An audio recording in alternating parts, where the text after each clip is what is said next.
এই যে দুইটা পাতা আছে শরীফ শরীফা, ছিঁড়বেন,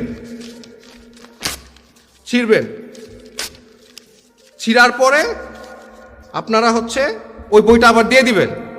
আপনাদের রিকোয়েস্ট করব, আপনারা প্রতিটা বইয়ের যে দুইটা পৃষ্ঠা আছে, প্রত্যেকটা বাবা মা প্যারেন্টস এই দুইটা পৃষ্ঠা আপনারা ছিঁড়ে ফেলেন।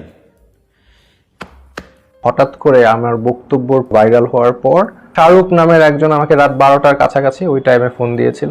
সামিয়া মিস হচ্ছে, আমাকে বলতে বলেছে আপনাকে যে আপনি আসলে কালকে আসা লাগবে না আপনার। আমি আসিফ ভাইকে বলতেছি, আপনিও একটা ইউনিভার্সিটি কিংবা একটা কলেজ গড়ে তুলুন, আমি স্পন্সর করব। বাংলাদেশে লাখো কোটি মানুষের সামনে আমি অদা করে যাচ্ছি আসিফ ভাই। আসসালামু আলাইকুম, আমি আপনাদের কাছে দেখাবো পাঠ্য বইয়ের ট্রান্সজেন্ডার নিয়ে একই তথ্য দিলেন সেই শিক্ষক, যা আপনারা জানলে অবাক হয়ে যাবেন। আর এইদিকে ব্র্যাক বিশ্ববিদ্যালয়ের সেই শিক্ষকের পাশে দাঁড়ালেন আরব খান। তো আজকের ভিডিওগুলো অত্যন্ত গুরুত্বপূর্ণ, আমি আশা করবো যে আপনারা এই সম্পূর্ণ ভিডিওটি দেখবেন, আর এই সম্পূর্ণ ভিডিওটি দেখলেই বিস্তারিত জানতে পারবেন। আর এই ভিডিওগুলো দেখানোর আগে আপনাদের কাছে আমার ছোট্ট একটি রিকোয়েস্ট, আপনারা যদি চ্যানেলে নতুন হয়ে থাকেন তাহলে নিত্য আপডেট নিউজ সবার আগে পেতে আমার এই চ্যানেলটি সাবস্ক্রাইব করে আমার সাথেই থাকুন। আর এখন চলুন কথা না বাড়িয়ে আমরা এক এক করে ভিডিওগুলো দেখে আসি। এই যে দুইটা পাতা আছে শরীফ শরীফা, ছিঁড়বেন, ছিঁড়ার পরে আপনারা ওই বইটা আবার দিয়ে দিবেন, দিয়ে বলবেন এটা কম, অর্ধেক দামে বেচো, যাতে মানুষের অ্যাওয়ারনেস হয় যে এই বইয়ের আমাদের প্রতিবাদ এটা হতে পারে যে আমরা এই বইয়ের দুইটা পাতা, এই শরীফ শরীফার পাতা ছিঁড়ে ওই বইটা আবার ওদের কাছে দিব, আমার টাকা দিয়ে আমি ছিঁড়ব। দেখেন, আপনারা অনুমতি দিলে, আমি একজন পেশাদার দার্শনিক, আই এম আ ফিলোসফার, আপনার অনুমতি দিলে আমি আমার প্রফেশনাল কিছু সাজেশন দিতে পারি, আমি কি দিব? ওকে, আমাদের এই বইটা আছে, এটা অলরেডি পাবলিশ, ঘরে ঘরে আছে। যাদের সামর্থ্য আছে তারা একটা কাজ করবেন, সেটা বইয়ের দোকানে যাবেন, এই বইটার দাম 80 টাকা দিয়ে আমি কিনছি, বইটা কিনবেন, কিনে এই যে দুইটা পাতা আছে শরীফ শরীফা, ছিঁড়বেন,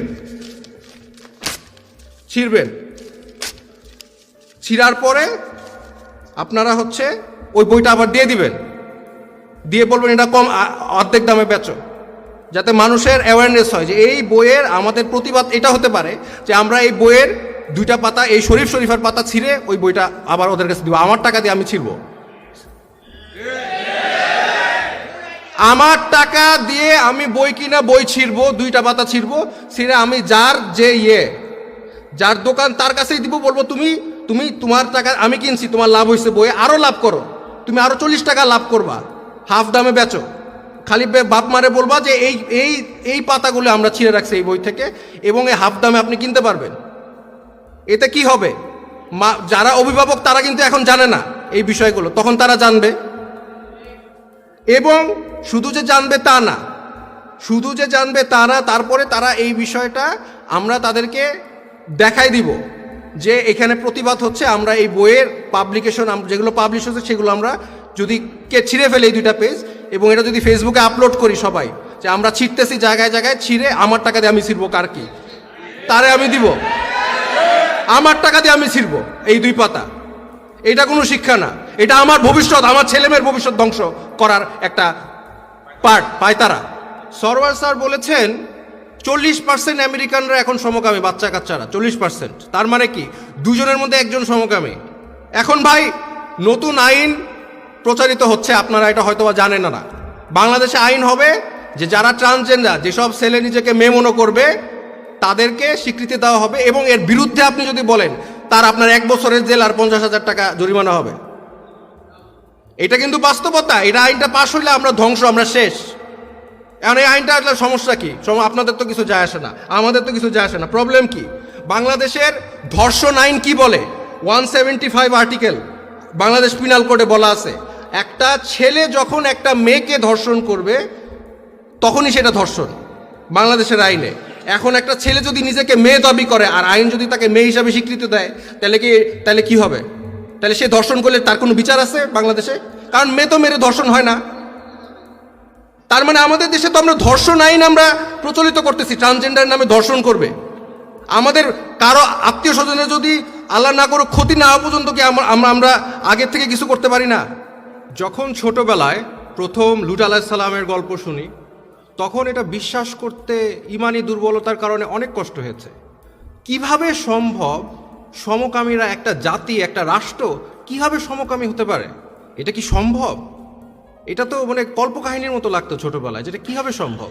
শুধু যে সমকামী একজন দুজন বা একটা রাষ্ট্র সমকামী সেটা না, যারা সমকামী না লূত আলাইহিস সালামের সময়, তাদেরকে সমকামীরা জোর জবরদস্তি করে তাদেরকে প্রেসার দেয়। এটা কিভাবে সম্ভব? কোরআনে লেখা আছে, বিশ্বাস করা খুবই কঠিন। আসিফ ভাইয়ের চাকরি নিয়ে নিছে একটা প্রতিষ্ঠান। ওই প্রতিষ্ঠানে যে বেতন দিত আসিফ ভাইকে আমি ডাবল বেতন দিয়ে আসিফ ভাইকে আমার কোম্পানিতে আমি চাকরি দিব। আসিফ ভাই যদি চাকরি করতে না চায়, আপনিও একটা ইউনিভার্সিটি কিংবা একটা কলেজ গড়ে তুলুন, আমি স্পন্সর করব বাংলাদেশে। আসসালামু আলাইকুম। অনেকদিন পরে লাইভে আসলাম। লাইভে আসারও কিছু উদ্দেশ্য আছে। সেই উদ্দেশ্যটা হচ্ছে বাংলাদেশের কিছু প্রতিবন্ধী নিয়ে আমি কথা বলতে চাই, যারা, আমি জানি না তাদের ভিতরে শিক্ষা যোগ্যতা আছে কিনা, আমি এটা জানি না, তবে এতটুক আমি বলতে পারি, ওদের ভিতরে যদি শিক্ষা যোগ্যতা থাকতো, আসিফ মাহতাব ভাইয়ের মতন একটা মানুষের চাকরি ওরা কেড়ে নিত না। আসিফ ভাই একটা প্রতিবাদ জানাইছে। প্রতিবাদটা হচ্ছে, দেখেন, কালকে আমি আপনাদের বলছি যে আপনার একটা সন্তান, আপনার সন্তান বাদ দেন, ধরেন আমার জন্ম যেদিন হয়েছে আমার মা বাবার ঘরে, যদি আমাকে কোনো অন্য একটা মানুষের সেম ডে যেদিন আমার জন্ম হয়েছে ওই দিন যদি অন্য কারো কাছে রেখে আসতো, যদি তারা বলতো যে ওইটা আমার মা বাবা, আমি ছোটবেলা থেকেই ওইটাকে মা বাবা হিসেবে মেনে নিতাম। তো আপনারা যদি ক্লাস 7-এ পড়া একটা বাচ্চারে আপনারা শিখান সমকামী হয়, নারীতে এইগুলো আপনারা যদি বইতে শিখান, তাহলে তারা মানে কি শিখবে? তাহলে তারা কি শিখবে? ওইটাই তো শিখবে যে আমাদের বইতেই তো দেখাইছে সমকামীর ব্যাপারটা, যেটা আপনারা জানতেন না। অনেক মানুষ, মুরব্বীরা আছে এখনো জানে না সমকামী কারে বলে, কারণ কি তারা তো কখনো শোনেও নাই। আমি আসিফ ভাইয়ের উদ্দেশ্যে আজকে ভিডিওটা বানাইতে আসছি। আসিফ ভাইয়ের চাকরি নিয়ে নিছে একটা প্রতিষ্ঠান। ওই প্রতিষ্ঠানে যে বেতন দিত আসিফ ভাইকে আমি ডাবল বেতন দিয়ে আসিফ ভাইকে আমার কোম্পানিতে আমি চাকরি দেব এবং ওর থেকে ভালো সম্মানে একটা জায়গায় বসাবো।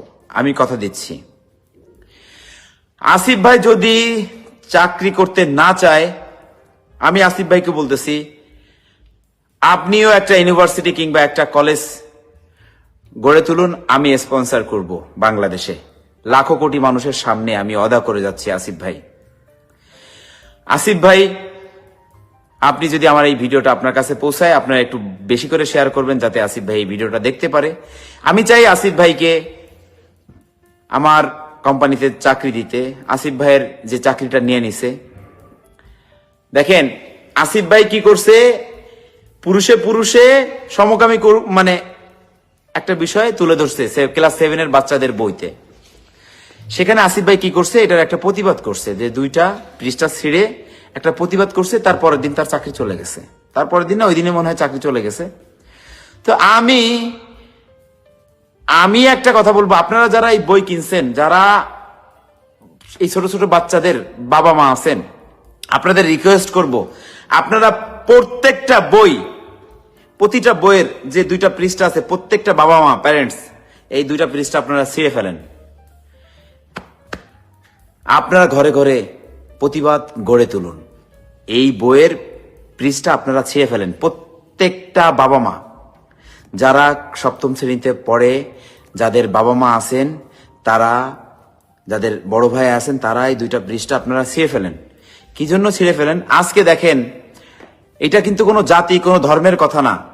বাংলাদেশ সকল ধর্ম বসবাস করে, ইসলাম কান্ট্রি। হঠাৎ করে আমার বক্তব্য ভাইরাল হওয়ার পর শাহরুখ নামের একজন আমাকে রাত 12টার কাছাকাছি ওই টাইমে ফোন দিয়েছিল।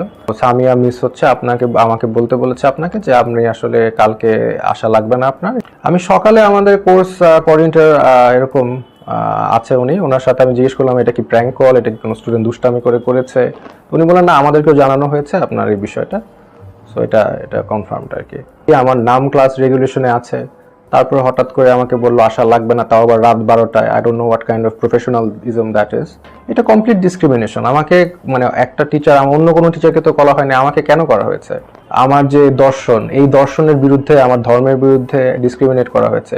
শুধু তাদের যে দর্শন, সেই ধরনের দর্শনের মানুষই থাকতে পারবে, বা অন্য দর্শনের মানুষ থাকলেও ওদের দর্শনটা যে মানবে তারাই থাকতে পারবে একা, মানে ওদের ইউনিভার্সিটিতে। বিষয়টা তো এরকম মনে হচ্ছে এখন। ট্রান্সজেন্ডার হিজড়া না। আমি আসিফ মাহতাব উৎস, আমি অ্যানালিটিক্যাল ফিলোসফিতে মাস্টার্স করি ইউনিভার্সিটি অফ গ্লাসগোতে। আমি হচ্ছে এতদিন ফিলোসফির লেকচারার ছিলাম, পার্ট টাইম লেকচারার বা কন্ট্রাকচুয়াল লেকচারার যেটাই বলেন, ব্র্যাক ইউনিভার্সিটি। তার আগে আমি ইন্ডিপেন্ডেন্ট ইউনিভার্সিটিতে ফিলোসফি লেকচারার ছিলাম। আমি দুটা কোর্স নিতাম, ইন্ট্রোডাকশন টু ফিলোসফি আর philosophy of religion, independent university থেকে। কালকে রাতে ফোন দিয়েছিল শাহরুখ নামের একজন, আমাকে রাত 12টার কাছাকাছি ওই টাইমে ফোন দিয়েছিল যে আপনার তো কন্ট্রাক্ট আসলে আপনি সাইন করেননি এখনো, তো সামিয়া মিস হচ্ছে, আমাকে বলতে বলেছে আপনাকে যে আপনি আসলে কালকে আসা লাগবে না, আপনার সামনের উইকে আর আসা লাগবে না, আপনাকে পরে জানানো হবে, পরে কন্ট্রাক্ট নিয়ে আপনার ডিটেলস সামিয়া মিস আপনার সাথে যোগাযোগ করবেন এবং ডিটেলস জানাবেন।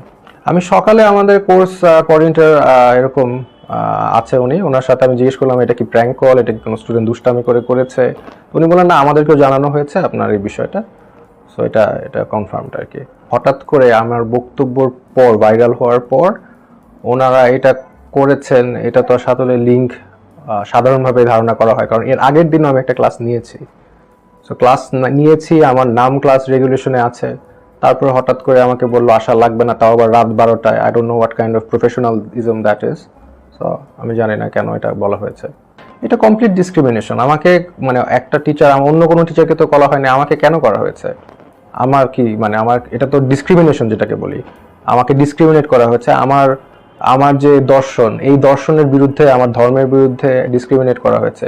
হ্যাঁ, তো শুধু তাদের যে দর্শন, তাদের যে ইকুয়ালিটি, ডাইভার্সিটি, এলজিবিটি যে দর্শন, তা সেটাই মানে সেই ধরনের দর্শনের মানুষই থাকতে পারবে, বা অন্য দর্শনের মানুষ থাকলেও ওদের দর্শনটা যে মানবে তারাই থাকতে পারবে একা, মানে ওদের ইউনিভার্সিটিতে। বিষয়টা তো এরকম মনে হচ্ছে এখন। তো আমরা জানি ইউনিভার্সিটিতে সব ধরনের দর্শনের মানুষই থাকতে পারে, তাদের বিভিন্ন আইডিয়া দিবেন, তাদের বুদ্ধি দিবেন, তাদের চিন্তা দিবেন, তারপরে আইডিয়া দিয়ে ডিসকাশন হবেন। সেটা তো হচ্ছে না, শুধু তাদের দর্শনের মানুষকেই মনে হয় রাখা হচ্ছে। চাকরিচ্যুত এখনো ডিরেক্টলি বলেনি, বলেছে কালকে থেকে ক্লাসে আসা লাগবে না, এর ফার্দার ডিটেলস তারা আমাকে জানাবে বলেছে। তো আমি আশা করছি যে আপনারা সম্পূর্ণ ভিডিওটি দেখেছেন। তো আপনাদের যদি এই বিষয়টি নিয়ে কোনো মতামত থাকে আমাকে অবশ্যই কমেন্টে জানাবেন। আর আপনারা যদি চ্যানেলে নতুন হয়ে থাকেন তাহলে আমার এই চ্যানেলটি সাবস্ক্রাইব করে আমার সাথে থাকুন। তো দেখা হচ্ছে পরবর্তী ভিডিওতে। সেই বন্ধু সবাই ভালো থাকবেন, সুস্থ থাকবেন। আল্লাহ হাফেজ।